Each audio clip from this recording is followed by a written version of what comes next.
Bonjour, je suis heureux de vous retrouver sur Valrhona TV pour une nouvelle émission des essentiels du grand chocolat. Aujourd'hui, nous allons parler du tempérage des chocolats. Pourquoi tempérer? Après l'avoir fondu pour le transformer, le tempérage permet au chocolat de retrouver son craquant, son cassant et surtout son fondant. De plus, il permet de lui redonner son aspect satiné et brillant. Un bon tempérage rend le chocolat moins sensible à l'hygrométrie et à la chaleur. Comment tempérer? Le beurre de cacao est une matière grasse des plus complexes et fainéantes. Il est incapable de retrouver sa forme initiale. Il faut donc l'aider. Nous pourrions parler des cristaux alpha, bêta, bêta'.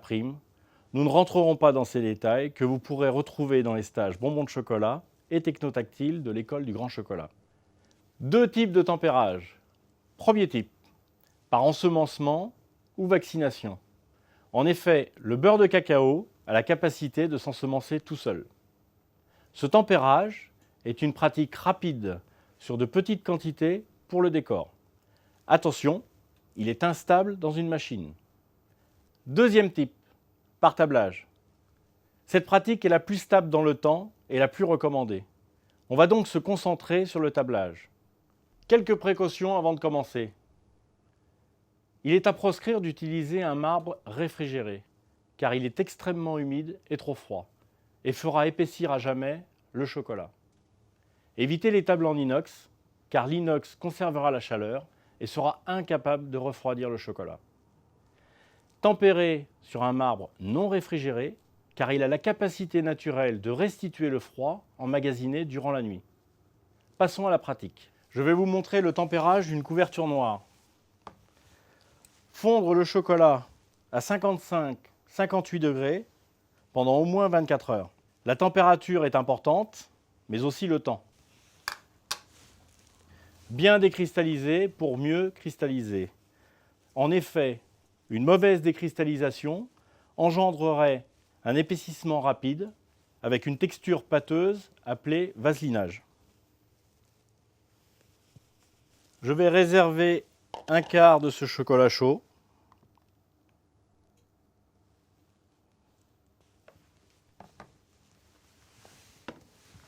Puis couler le reste sur le marbre.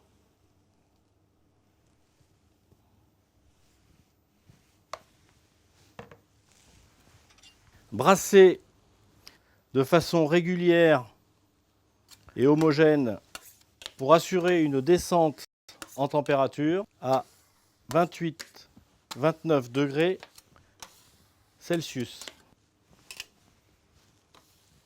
Une fois cette température atteinte, récupérez le chocolat refroidi.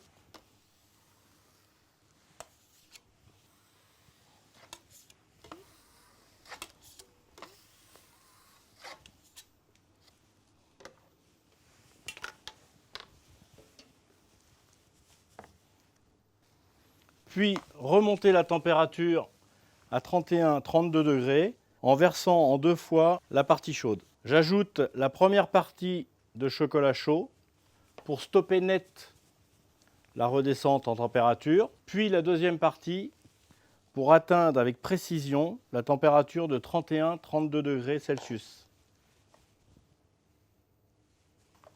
Détail important, ne jamais gratter le chocolat de vos outils sur le chocolat tempéré, au risque de voir apparaître le vaselinage. Je vous ai présenté le tempérage de la couverture noire. Voici les courbes de tempérage de la couverture lactée et des chocolats blancs et blonds. À bientôt sur Valrhona TV.